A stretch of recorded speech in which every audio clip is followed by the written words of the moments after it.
굿모닝 큐티 가족 여러분, 내일이 기대되는 화요일 아침입니다. 아이들은 우리 베델과 세상의 내일이라고 할 수 있습니다. 그래서 오늘부터 시작되는 BBS 여름 성경학교가 더욱 기대되며 기도가 됩니다. 특별히 유치원부터 5학년까지 K1부터 5학년까지를 대상으로 오늘부터 금요일까지 열린다고 합니다. 이를 위해서 수고하시는 전도사님, 교사님, 그리고 모든 스태프들, 그리고 참여하는 학생들과 부모들을 위해서 기도해 주시기를 간절히 부탁드립니다.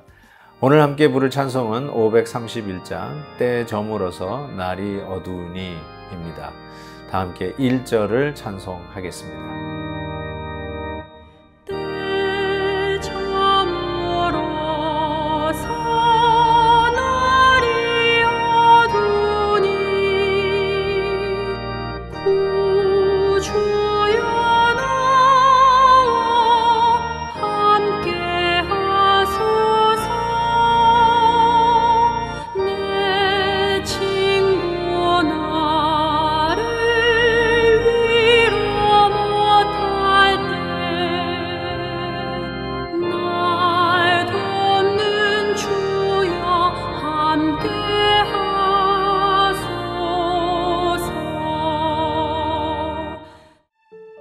요셉의 형제들이 그들의 아버지가 죽었음을 보고 말하되 요셉이 혹시 우리를 미워하여 우리가 그에게 행한 모든 악을 다 갚지나 아니할까 하고 요셉에게 말을 전하여 이르되 당신의 아버지가 돌아가시기 전에 명령하여 이르시기를 너희는 이같이 요셉에게 이르라 내 형들이 내게 악을 행하였을지라도 이제 바라건대 그들의 허물과 죄를 용서하라 하셨나니 당신 아버지의 하나님의 종들인 우리 죄를 이제 용서하소서 하매 요셉이 그들이 그에게 하는 말을 들을 때에 울었더라. 그의 형들이 또 친히 와서 요셉의 앞에 엎드려 이르되 우리는 당신의 종들이니이다. 요셉이 그들에게 이르되 두려워하지 마소서. 내가 하나님을 대신하리이까. 당신들은 나를 해하리 하였으나 하나님은 그것을 선으로 바꾸사 오늘과 같이 많은 백성의 생명을 구원하게 하시려 하셨나니 당신들은 두려워하지 마소서. 내가 당신들과 당신들의 자녀를 기르리이다 하고 그들을 간곡한 말로 위로하였더라. 요셉이 그의 아버지의 가족과 함께 애굽에 거주하여 110세를 살며 에브라임의 자손 3대를 보았으며 므낫세 아들 마길의 아들들도 요셉의 스라에서 양육되었더라. 요셉이 그의 형제들에게 이르되 나는 죽을 것이나 하나님이 당신들을 돌보시고 당신들을 이 땅에서 인도하여 내사 아브라함과 이삭과 야곱에게 맹세하신 땅에 이르게 하시리라 하고 요셉이 또 이스라엘 자손에게 맹세시켜 이르기를 하나님이 반드시 당신들을 돌보시리니 당신들은 여기서 내 해골을 메고 올라가겠다 하라 하였더라. 요셉이 110세의 죽음에 그들이 그의 몸에 향재료를 넣고 애굽에서 입관하였더라. 아버지 야곱의 장례식을 마치고 다시 애굽으로 돌아오는 형제들, 그들의 마음속에 두려움이 들어옵니다. 그것은 야곱이 그래도 살아있을 때에는 요셉이 자기들에 대한 그 원한 안갚음을 그래도 누르고 있었을 터인데 이제 아버지 맞아 돌아가셨으니 자기네들이 동생에게 했던 일들이 다시 떠오르면서 이제 아버지도 없으니 우리에게 그 모든 것을 되갚아 주시면 어떡하나 라고 하는 두려움과 걱정이 앞서기 시작합니다. 그래서 이 형들이 요셉에게 그 마음을 이야기하죠. 그래서 우리를 그냥 종과 같이 여겨달라, 우리의 허물과 죄를 용서하라 라고 하면서 간절히 부탁하는 그 형들의 그 부탁을 들으면서 오늘 본문 말씀에 보니까 요셉이 그들이 그에게 하는 말을 들을 때 울었더라 이렇게 되어 있습니다. 왜 울었을까요? 감동을 받아서 운 것 같지는 않습니다. 혹은 드디어 아버지가 돌아가셨으니까 형들에게 복수할 기회, 찬스가 왔으니까 이게 웬일이냐 하면서 좋아하면서 너무 감격한 나머지 울은 것도 아닌 것 같습니다. 오히려 자기의 마음을 아직도 이해하지 못하고 받아들이지 못하고 있는 그 형들의 마음, 아직도 두려움에 떨고 있는 형들의 마음을 보면서 이곳에서 자유와 기쁨과 회복과 치유의 놀라운 은혜를 누리기보다는 두려움 속에서 형들이 살고 계셨구나라는 생각을 하고 한참이나 울었던 것 같습니다. 정말 우리가 하나님 앞에 받은 용서는 동이 서에서 먼 것처럼 하나님께서 옮기신 것 아닙니까? 심지어는 기억도 하지 않겠다고 하시면서 용서를 선언하신 거 아니십니까? 근데 우리는 동이 서에서 먼 것처럼 우리의 죄를 옮겨 기억도 아니하시는데 우리는 그곳에 가서 마치 낚시를 하는 자들 같이 이전에 지었던 죄를 또 끌어올리고 이거 정말 용서하신 겁니까? 그리고 또 잊을 만하면 또 끌어올리고 아마 하나님께서 많이 답답해 하셨을 거예요. 내가 용서한 지 이미 오래고 내가 잊은 지 언제 오래인데 아직도 그 과거에 매여 사느냐 아마 하나님 답답하실 수도 있을 것입니다.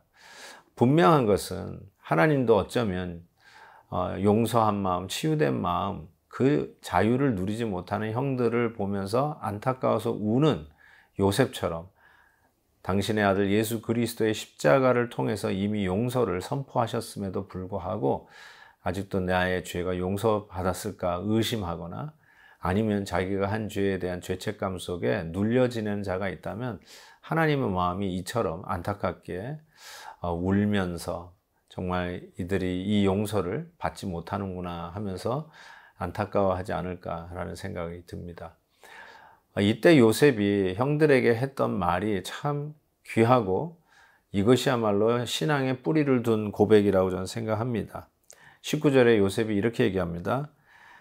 두려워하지 마소서 내가 하나님을 대신하리이까. 20절 당신들은 나를 해하려 하였으나 하나님은 그것을 선으로 바꾸사 오늘과 같이 많은 백성의 생명을 구원하게 하시려 하셨나니.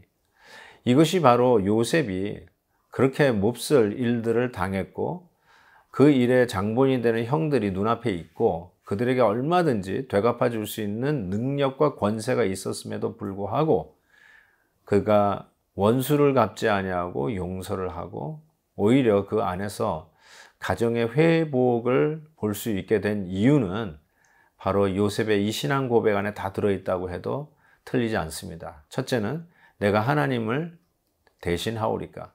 분명한 것은 요셉은 원수 갚는 것은 사람의 손에 있는 것이 아니라 하나님의 손에 있다는 것을 분명히 믿었습니다.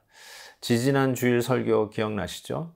복수하지 말고 오히려 오리를 가는 자에게는 심리, 속옷을 달라고 하는 자에게는 겉옷까지 오른뺨을 맞았으면 왼뺨도 돌려대라. 오히려 더블, 복수 더해서 친절로 사랑으로 대하라. 왜냐하면 원수 갚는 일은 하나님에게 달렸다 하지 않습니까? 그래서 로마서 12장 19절에도 너희가 친히 원수를 갚지 말고 하나님의 진노하심에 맡기라 라고 이야기하지 않습니까? 원수를 대적하지 말라라고 했던 산상설교 주님의 말씀은 바로 이 뜻이죠. 하나님이 하신다는 것이죠. 요셉은 이 신앙이 뚜렷했습니다. 원수 갚는 일은 내가 할 일이 아니라 하나님의 진노하심에 맡길 일이고 나는 용서하고 하나님의 은혜를 나누는 길이라는 것을 분명히 알았습니다. 두 번째는 그가 이렇게 얘기하죠. 하나님께서 당신들이 나를 팔았지만 하나님이 이 가운데 합력하여 선을 이루셔서 이 일로 통해서 만인들을 살리는 일로 하나님께서 바꾸신 것이죠. 합력하여 선을 이루실 하나님을 믿었기에 그는 형들에게 원수 갚을 이유가 없었던 것이죠. 오늘 나에게 닥친 억울한 일들이 하나님의 은혜 가운데 합력하여 선을 이룰 것을 믿습니다. 내게 당한 이 환난이 온 백성을 살리는 하나님의 귀한 기반이 되고 하나님의 섭리의 역사에 기초가 되었다는 사실이죠. 여러분은 어떤 일로 힘들고 하고 계시나요? 어떤 억울함이 계시나요? 그 원수들을 대적하지 마시고 요셉처럼 내가 하나님을 대신하리이까. 그러나 형들은 나를 죽이려 했고 내 생명을 앗아가려 했지만 하나님은 그것을 바꾸어 선으로 모든 사람들의 생명을 살리는 일로 바꾸셨습니다. 이 신앙 고백이 오늘도 우리에게 있을 때 우리 앞에 닥친 환난도 넉넉히 이길 줄 믿습니다. 하나님 아버지, 오늘도 말씀 그대로 아멘입니다. 나에게 있는 이 어려운 일도 하나님의 섭리 가운데 바꾸사 하나님의 뜻이 이루어지는 일이 되게 하시고 하나님을 사랑하는 자, 곧 그 뜻대로 부르심을 입은 자들에게는 모든 것이 합력하여 선을 이루신다 하셨사오니 오늘 이 일도 선을 이루는 일이 되게 해 주옵소서. 예수님의 이름으로 기도하옵나이다. 아멘. 내일 또 뵙겠습니다.